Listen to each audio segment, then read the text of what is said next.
Hey there, everyone. Welcome back to our podcast. I'm Alex, your host today, and I'm really glad you're joining us for another relaxed chat. Sam, how are you feeling this morning? Hi, Alex, and hello to all our listeners. I'm doing pretty well, actually. It's one of those mornings where the coffee just tastes a little better, you know? I hope you're feeling good too. I am. Thanks for asking. There's something cozy about starting the day by connecting with everyone here. I think it sets a really gentle tone, especially for folks learning with us. Totally agree. The best way to learn is when you feel safe and comfortable. It kind of takes the pressure off and lets things sink in more naturally. Speaking of starting the day, Sam, do you have any morning habits that help you get going, especially when you're not feeling super energized? Funny you ask. I find that a simple routine works best for me. I usually make my bed, open the window for some fresh air, and then I say a few words in English to myself like, I am ready for today. It sounds small, but it helps. I love that, and for our listeners, that's a great opportunity to practice some vocabulary too. Words like routine, energized, and even simple verbs like make and open. They pop up in everyday life all the time. Absolutely, and honestly, just repeating those words during your morning routine can reinforce them. Sometimes while brushing my teeth, I'll just say, brush, water, mirror, and it feels less like homework. That makes it effortless, doesn't it?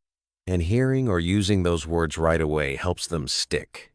Speaking of sticking with things, let's talk about keeping language learning going throughout the day.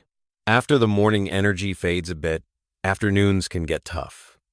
Do you do anything special, Sam, to keep practicing English, even when you're busy or a little tired? That's when I sneak in little moments like reading labels while I make lunch or listening to an English podcast on a short walk. It doesn't have to be a big study session, just something to keep the words fresh in my mind. It's so true. The small things add up. Even just noticing new words like ingredients on a food label or instructions on a package can be a quick boost. Exactly, and sometimes I even write those words down on sticky notes and put them around my kitchen. It's a simple trick, but seeing them again and again really helps reinforce the meaning.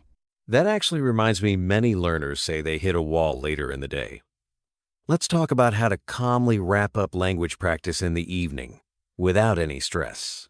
The evening is my favorite time to wind down, and I think it's perfect for reviewing what we've learned. Do you have any relaxing ways to reinforce new vocabulary at night, Sam?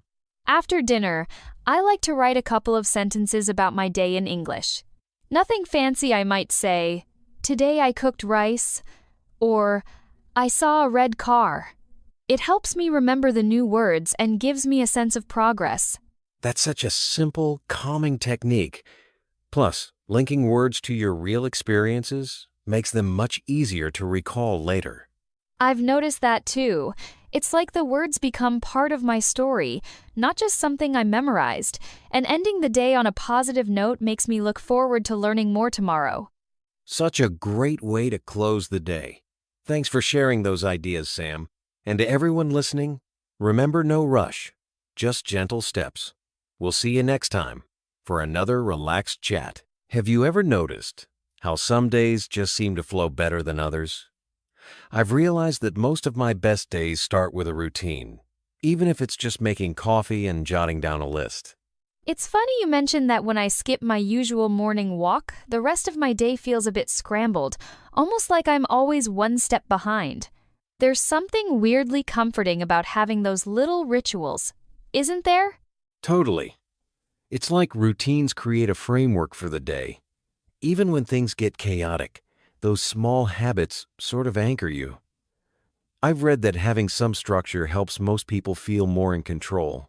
Absolutely, and I don't think it's about being super strict either. For me, routines are less about perfection and more about having a steady rhythm that makes life feel a bit less overwhelming. That makes me wonder, how much can these tiny habits actually influence our sense of balance? Sometimes, remembering to drink water or take a stretch break feels trivial, but it adds up. I've had days where just remembering lunch on time makes all the difference. Those little acts seem small, but they often set the tone for how balanced or frazzled we feel, especially when the pressure ramps up. Exactly. And when I fall out of my routine, like during holidays, it's actually harder to get back into a good groove. It's surprising how much even simple things, like making the bed, can help your brain shift into let's do this mode. Totally agree, and it's not just adults. I've seen kids become calmer or more focused when they have routines, even if it's just reading before bed. There's something about predictability that helps everyone find their footing. That actually reminds me the word routine sometimes gets a bad rap, like it means being boring or robotic. But I think the best routines are flexible and personal, not strict schedules you have to stick to no matter what. Definitely. For me, routines are more like guidelines than rules. Some mornings, I'll swap my walk for a little reading time if it's raining, and that's totally fine. The point isn't perfection. It's just having touch points that help you feel grounded. I love that idea. It's like routines give you a gentle nudge instead of a rigid checklist. It makes building new habits way less intimidating, too. Exactly, and honestly, letting go of the all or nothing mindset is freeing. If I miss one step, I don't throw out the whole routine, I just pick it up again when I can. Switching gears a bit, do you think routines help people feel more in control, even if life's unpredictable? I've noticed that when everything else is up in the air, sticking to my evening wind-down routine actually calms me. Absolutely. It's almost like routines give us something reliable to fall back on when the rest of life gets messy. During really stressful weeks, even just brewing tea the same way every night can make things feel a little less chaotic. And I think that sense of control, even if it's just over small things, can make a huge emotional difference. It's like, okay, I can't fix everything, but I can control this one thing right now. I feel the same way. It's almost like routines create tiny pockets of certainty, and that helps us handle the bigger unpredictabilities without feeling so lost. So if someone's trying to build a routine from scratch, where do you think they should start? I always suggest beginning with just one or two small, enjoyable habits. I'd say pick something you actually want to do, not just something you think you should do. For me, adding a 5-minute journal before bed worked because it didn't feel like a chore, it was a treat. That's such a good point. If you dread the routine, you're way less likely to stick with it. Sometimes I even change things up seasonally, like swapping outdoor walks for stretching or light yoga in winter. Absolutely, and you can always experiment. Try a habit for a week or two and see how it feels, no pressure to make it stick forever. Routines should fit your life, not the other way around. Before we wrap up, what's one gentle encouragement you'd give someone who's hesitant about routines? I'd probably say, start small and be kind to yourself if you miss a day. I love that. I'd add, think of routines as your own personal support system, not a set of demands. Even just one tiny habit, like lighting a candle before dinner, can create a little sense of peace in your day. That's such a nice image. At the end of the day, I guess routines are really about making life gentler, not just more productive. Exactly, routines are about care, not control, and finding what works for you is the real win, however simple it looks. You know, before we get into the meat of a lesson, I've noticed that some of the smartest teachers actually explain the plan right up front. It's like, here's what's coming, here's how it'll work.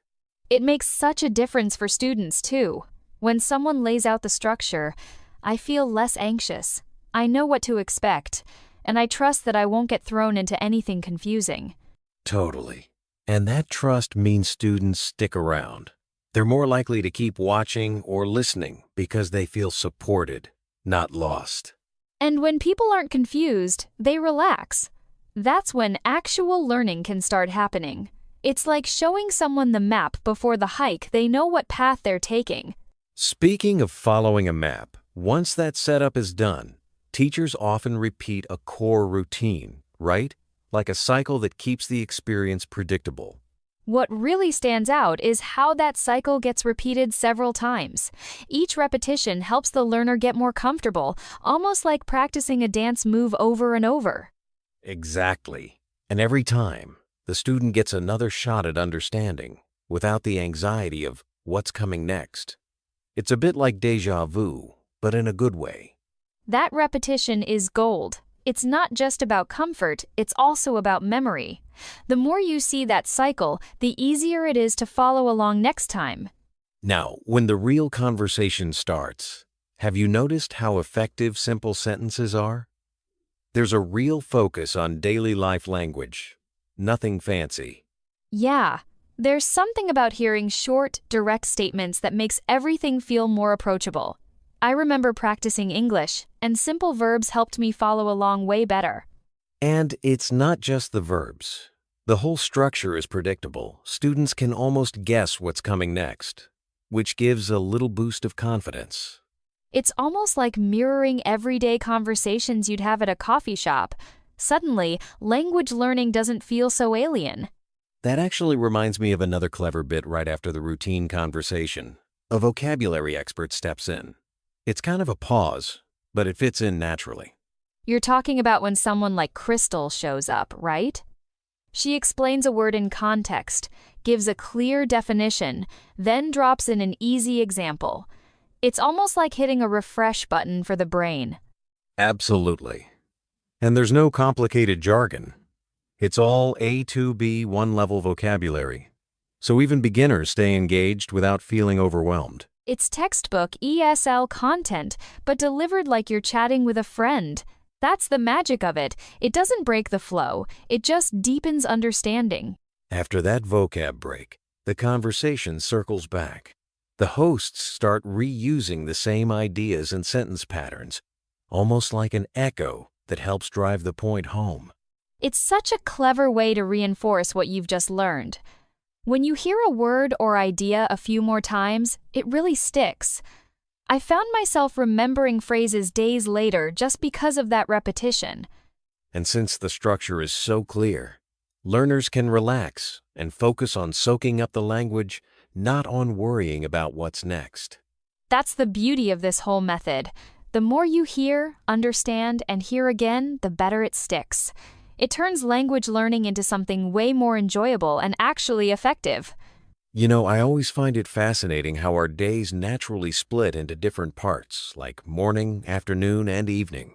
It's almost as if our minds just flow with the clock, each segment having its own feel. Absolutely, and that's something I notice every day. My brain feels so different in the morning compared to the evening. There's a clear rhythm, and I think that really changes how we learn or get things done.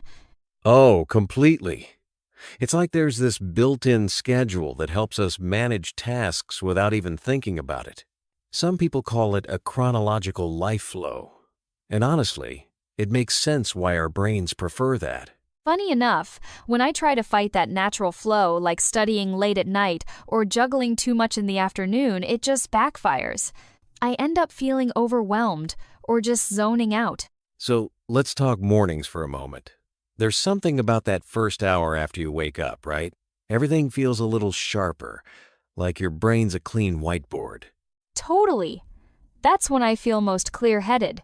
Maybe it's because we haven't overloaded our minds yet, no distractions, no heavy thoughts. It's just you and a cup of coffee, ready to go. Yeah, and I think that's why mornings are perfect for focused tasks, especially language learning or anything new. Our brains just soak up information better when we're not bogged down by what happened earlier in the day. Exactly. And if I leave vocabulary practice until the afternoon, my mind is already juggling emails, errands, and little worries. It's just not the same as that morning calm. But let's be real, the afternoon hits, and suddenly that smooth focus kind of slips away. I always get a little sleepy or distracted after lunch. Does that happen to you too? Oh, for sure. That post-lunch drowsiness is real. I try to keep things light in the afternoon, maybe review words I already know or listen to easy audio, instead of pushing myself with new grammar rules. That's smart. I've started doing little walks or taking a 5-minute break outside if I feel my energy dip. It resets things, and then I can come back to learning without the mental fog. Honestly, even just switching up activities helps. I'll go from reading to listening, or chat with someone in English. It keeps me moving without burning out. By evening, my brain just wants a break. Still, I find it's actually a nice time for low-pressure learning, like watching a show in English or reviewing flashcards on my phone. Yeah, evenings are perfect for gentle practice. I avoid anything too challenging at that point. Sometimes, I just listen to a podcast or narrate my day in English to myself without worrying about mistakes. I love that idea, just keeping it relaxed and letting your mind wind down. It's almost like giving your brain a soft landing at the end of the day, rather than pushing it more. Exactly. It's reassuring to know you can make progress even when you're not at your sharpest.